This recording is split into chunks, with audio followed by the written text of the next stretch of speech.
Welcome back to Worship in the Trenches. I'm Josh Sahulik, and today I want to start with a story that might change how you think about every cross you see in church.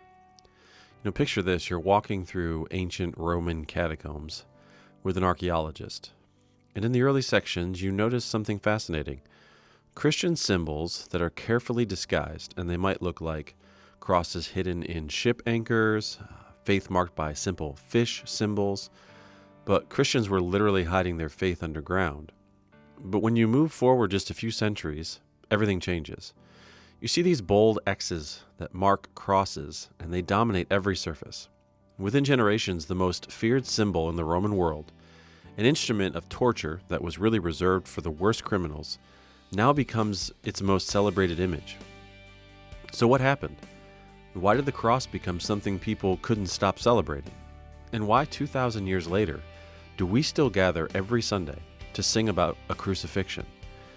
The answer reveals something that really could transform how we approach worship, not just as a religious obligation, but as the response of people who've discovered that they're not stuck, just as they thought they were.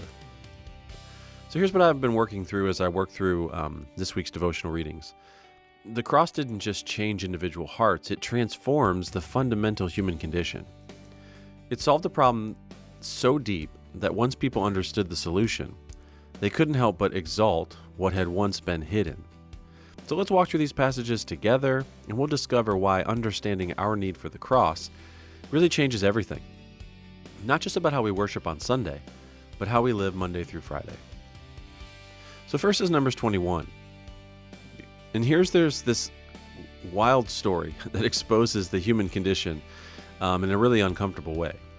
You see, the Israelites have everything they need.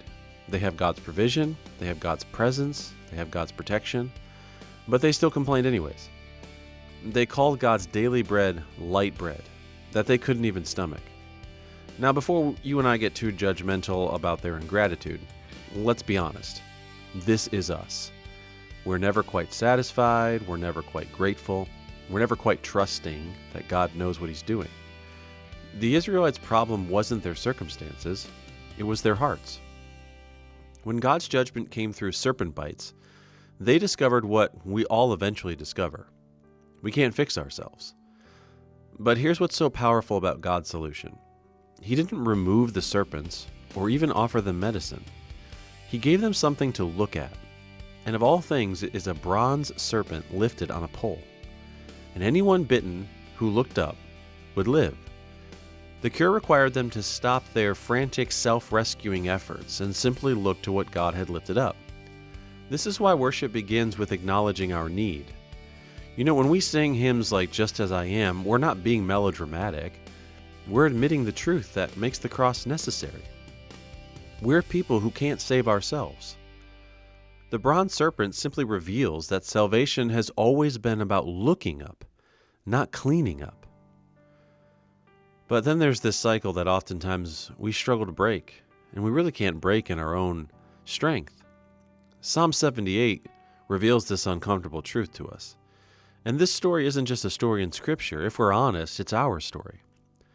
The psalmist calls it parables and dark sayings, and that just means riddles that reveal how we actually live versus how we think we live. So here's the pattern. See if you recognize it. God rescues. We get comfortable. We drift away. The consequences come.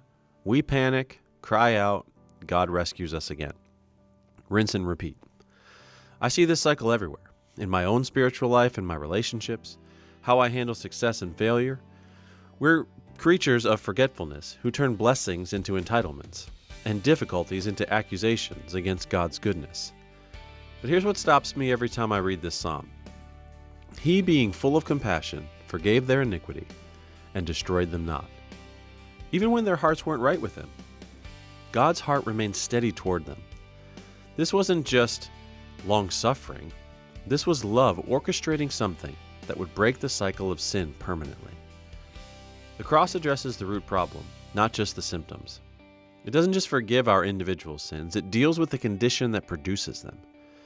This is why things like confession and assurance matter in worship. We're not just admitting we messed up again, we're celebrating that the cross has broken the power and the cycle of sin. that has kept us in our enslaved condition. John 3, Jesus connects these two stories of both the bronze serpent and the cross for us. And this brings us to this conversation with a man named Nicodemus. And he's somebody who seems to think he has religion figured out, although he does have some good questions. He's somebody that would qualify as a good teacher, a respected leader. He knew the scriptures. Then Jesus made a connection that changes everything. As Moses lifted up the serpent in the wilderness, even so must the Son of Man be lifted up. But wait, here's what I'm thinking. Why a serpent? Of all the animals that God could have chosen, why the very creature associated with humanity's fall? And here's the truth. The serpent represents sin itself, and the dying Israelites had to look at the image of what was killing them to be healed. They had to stare at a bronze representation of their problem to find their solution. This is what makes Jesus' comparison really stunning. When he says he must be lifted up like the serpent, he's revealing that he would become the very thing that is destroying us. Paul later writes it plainly. He says, "He who knew no sin became sin for us." Now think about the magnitude of this. God didn't just send a good teacher or even a perfect example. He sent his Son to become our sin, to absorb everything twisted and broken about our human nature. The cross reveals both the greatness of our sin, it required God himself to bear it, and the even greater remedy of grace, that God was willing to bear it. When we celebrate the Lord's table, we're looking at this bronze serpent, Jesus, who became sin for us. We're not just remembering a good man who died unfairly. We're celebrating the Son of God who became our sin so we could become his righteousness. That's why Nicodemus left that conversation changed forever. And that's why we can't stop singing about a crucifixion. Paul takes it further and reminds us that really our only message is the cross. And he really has his work cut out for him as he's writing to the church in Corinth. These are people who understood power. They understood military might. They understood philosophical wisdom and even religious spectacle. But then Paul shows up talking about a crucified Messiah. To them, this was like announcing that weakness was actually strength and that the losing team actually won. But Paul doubles down. He calls the cross foolishness to those who are perishing, yet the power of God to those who are being saved. The cross represents the ultimate reversal, or paradox, that what looks like God's greatest defeat is actually his most decisive victory. This is why the cross was so revolutionary. It redefined victory itself. You see, the world measures triumph by dominance, accumulation, self-preservation. The cross achieves triumph through sacrifice, surrender, and self-giving love. It solves our problem not by overpowering it, but by overcoming it. And this changes everything about worship. We're not celebrating a lower G God who imposed his will through force, like the ancients did. We're worshiping a God who achieved victory by taking our defeat upon himself. So when we sing about a cross, we're celebrating the most counterintuitive triumph in history and the love that makes it possible. I love Psalm 98 because I think it encompasses everything about the people who understand the cross and have received it for themselves as their own saving grace. The song says, "O sing unto the Lord a new song, for he hath done marvelous things." And this isn't just an instruction to update your church's playlist. This is what happens when people discover that they've been rescued from a condition they couldn't escape. The psalm declares that all the ends of the earth have seen the salvation of our God. What began with a bronze serpent saving those who looked up became the cross reaching every corner of creation. The archaeological evidence proves it. Once people understood what the cross accomplished, they couldn't help but celebrate it. This is why we gather every Sunday, to sing about a crucifixion. We're not marking time or going through religious motions. We're joining the song of people who've discovered that their biggest problem has been solved. Our worship is the response of hearts that have been transformed by triumph disguised as defeat. So what does this mean for those of us in the trenches, where Sunday worship meets the rest of the week? Well, for those planning worship, every element should help people understand why they need the cross in the first place. Our liturgies aren't just a religious routine. It's acknowledging the cycle found in Psalm 78. and celebrating that Christ has broken its power. Our communion isn't just a memorial, it's proclaiming that Jesus became the bronze serpent lifted up for our healing. It's a restatement of the gospel.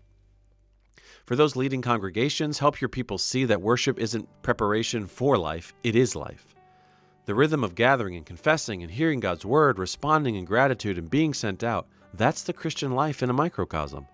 When we understand that, everything changes. For those serving in ministry, remember that your service isn't just helping with church activities. You are participating in the declaration that the cross has transformed the human condition. You're part of the new song that declares God's marvelous saving acts. For those sitting in the pews, don't approach worship as a religious obligation. You are joining the song of people who've been rescued from a condition that you couldn't escape. Let that wonder shape how you confess, how you receive pardon, how you take communion, and how you sing. Let me leave you with this question that I've been pondering this week. What cycles of failure in your life remind you why you need the cross? Maybe it's that pattern of blessing, comfort, drift, consequence, panic that Psalm 78 describes. Maybe it's a realization that you're never quite satisfied, never quite grateful, never quite trusting. And how does understanding the cross as God's solution to the human condition change your approach to both confession and forgiveness? Are you just going through the motions, or are you looking up at the bronze serpent? In what ways does your worship reflect wonder at being rescued versus religious obligation? When you sing about the cross, are you celebrating the most triumphant moment in history? And here's the big one for all of us. How might your church better communicate why anyone would need a cross in the first place? Are we helping people understand the problem that makes the solution so glorious? The cross changed the world because it changed the human condition. It broke the cycle of sin that you and I could never break. It solved the problem that we could never solve, and it provided the rescue that we desperately needed. This kind of love demands a response, and that response is worship. So thank you for joining me in the trenches. It's my privilege to stand shoulder to shoulder with you.